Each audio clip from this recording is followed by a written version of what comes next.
आज के वक्त में सुखी जीवन जीने के लिए क्या जरूरी है? यदि ये सवाल किसी से पूछा जाए तो हम में से अधिकतर का जवाब होगा पैसा। लेकिन ये जवाब गलत है। सबसे जरूरी है संस्कार। ऐसा क्यों, ये आज के इस केस से हम जान जाएंगे।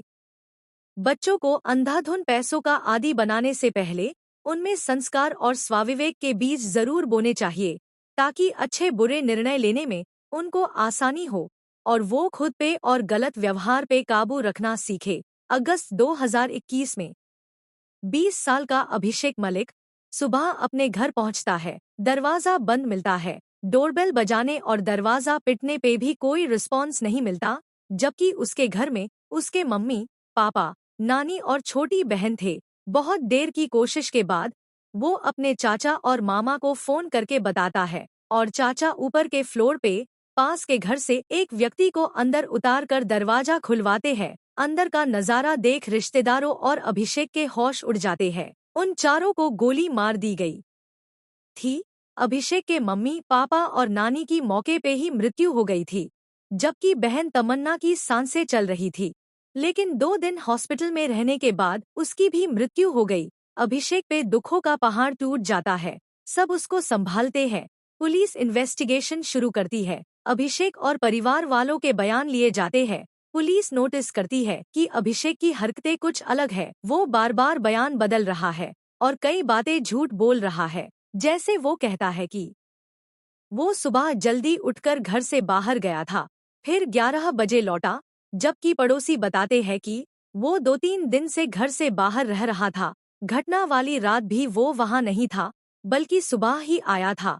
पुलिस को उस पे शक होता है। उससे सख्ती से पूछताछ होती है। तब वो बताता है कि उसने ही ये किया है। सबके पैरों तले जमीन खिसक जाती है कि जिस बच्चे को परिवार के जाने पे संभालना मुश्किल हो रहा था, वो कैसे अपने परिवार को खत्म कर सकता है।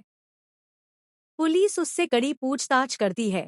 तब वो खुलासा करता है कि उसके पापा का प्रॉपर्टी डीलिंग बिजनेस है। उनके पास करोड़ों रुपया है, पर वो उसको सिर्फ 5 लाख देने से इनकार कर रहे थे। पुलिस पूछती है कि इतनी कम उम्र में उसको इतने पैसों की जरूरत क्यों थी। तो वो पूरी कहानी बताता है कि उसे और उसकी बहन को उसके पापा ने बहुत नाजों से पाला था, बहुत ऐशो आराम दिया। उसने दिल्ली के एक इंस्टीट्यूट से कैबिन क्रू का कोर्स करने की इच्छा जताई। उसके पापा ने उसको वहां भी एडमिशन दिलाया। उसके वहां रहने की व्यवस्था भी कर दी। वहीं पे उसकी मुलाकात कार्तिक लटवाल से हुई। इन 4 सालों में वो रूम पार्टनर से अच्छे दोस्त भी बन गए। कार्तिक उनके घर भी आता जाता था और अभी के 2-3 दिन भी वो कार्तिक के साथ ही होटल में रुका था। लेकिन फिर अभिषेक जो खुलासा करता है, उससे पुलिस अधिकारियों के भी दिमाग घूम जाते हैं। वो कहता है कि वो कार्तिक से शादी करना चाहता था। ये बात उसकी बहन तमन्ना को पता चल गई थी। उसने अपने मम्मी पापा को ये बात बता दी। घरवालों के पैरों तले जमीन खिसक गई। अभिषेक को बहुत समझाया गया, मारा पीटा भी गया, लेकिन वो जिद पे अड़ गया कि वो शादी कार्तिक से ही करेगा और जेंडर चेंजिंग ऑपरेशन करवाएगा। इसके लिए उसको 5 लाख चाहिए। जाहिर सी बात है, हरियाणा के छोटे से शहर में इस बात को आसानी से एक्सेप्ट करना नामुमकिन था। बहुत विरोध हुआ।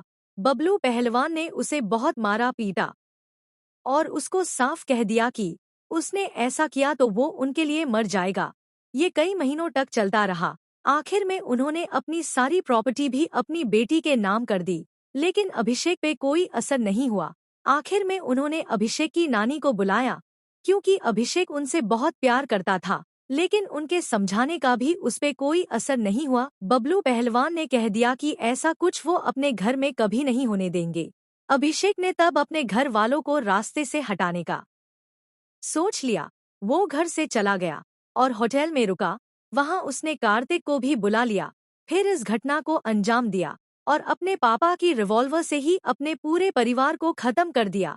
उसके बाद ऐसे होटल गया जैसे कुछ हुआ ही नहीं हो।